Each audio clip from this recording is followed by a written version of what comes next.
There are no perfect decisions. Every decision creates a new problem.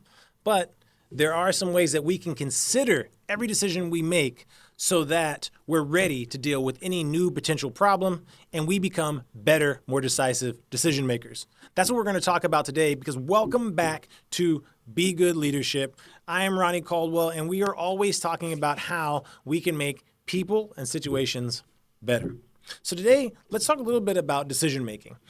We know that as leaders and in our own lives, we have to make decisions all the time.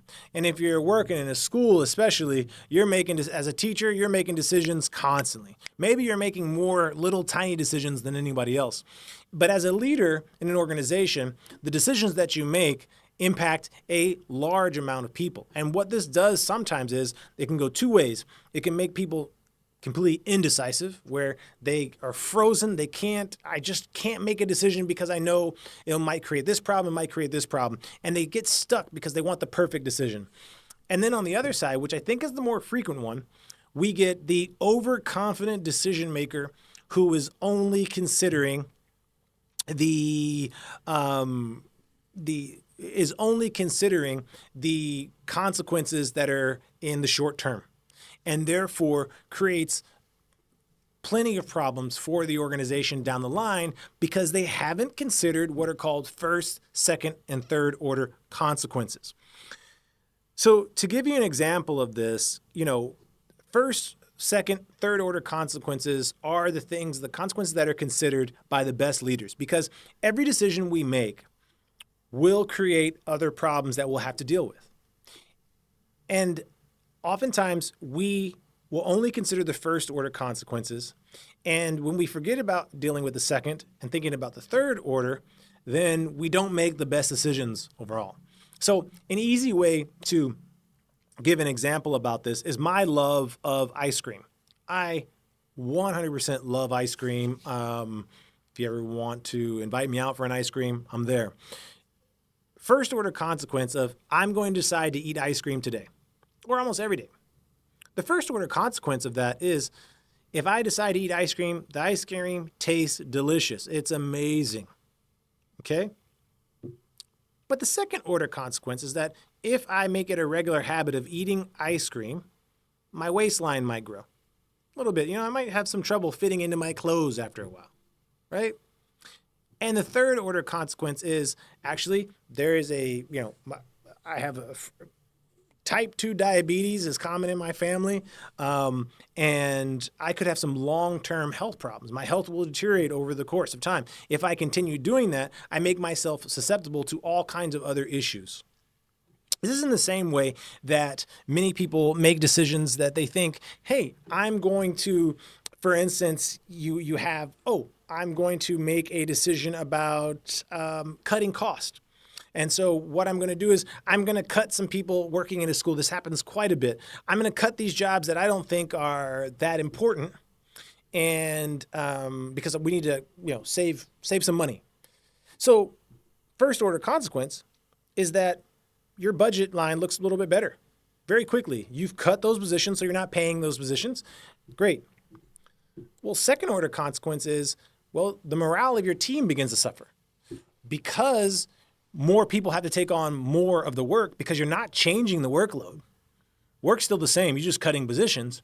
Well, other people have to take on these things in these little increments of time that you weren't thinking about. Now people have to take time to do this.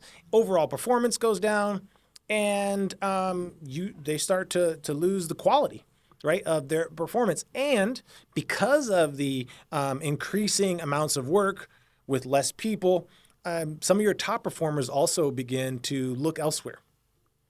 Third order consequence, those top performers begin to leave.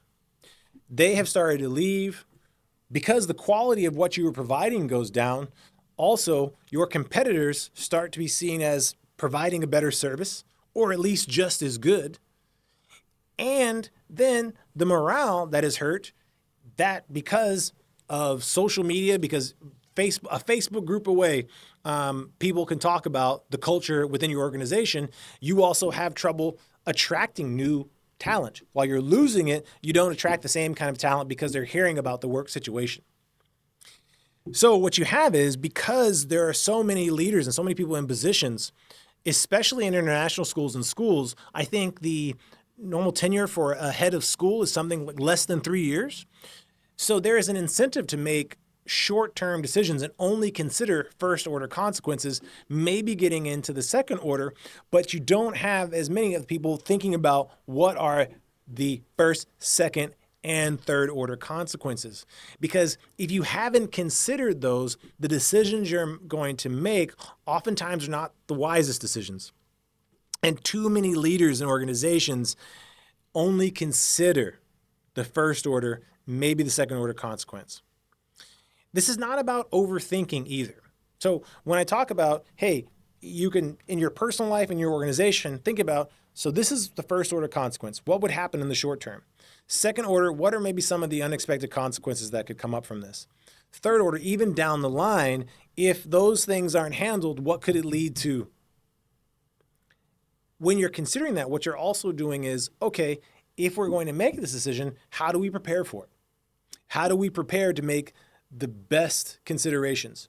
How do we get our people prepared for it? What other things are we going to do? Because it's not about, like I said, overthinking and paralyzing yourself. It's about addressing the problems that your decisions are going to create. Or at least understanding how those decisions will play out over time. Because the more we do that, the more strategic we get. And so one of the things to consider, the main thing to consider always when it comes to decision making in an organization and in your personal life is, are the problems that my decision will create, are they smaller than the ones that it was meant to solve? Because sometimes what seems like the healthy thing to do or the best thing to do or the thing that feels best in the short term is not best for you long term.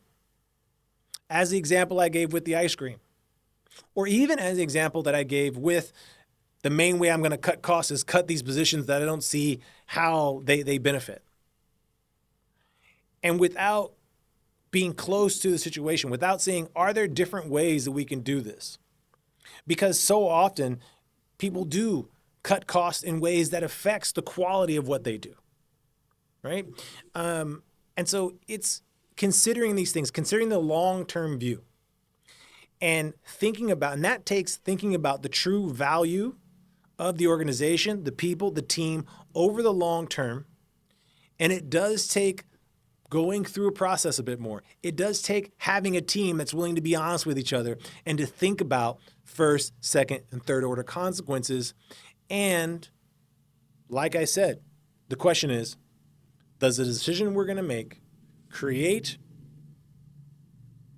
bigger problems, or are they smaller than the ones that we currently have? Each of us can become a better and wiser decision maker by accepting the fact that there's not a perfect decision and being very clear with the fact that every decision we make is going to create a few other problems to be solved. First, second, and third order, consider them, and you'll be a much wiser and more strategic decision maker. If that's added value to you today, please continue to support us by going over and getting more resources from the BeGoodLeadership.org website. Keep following us here on the channel, and most of all, be good.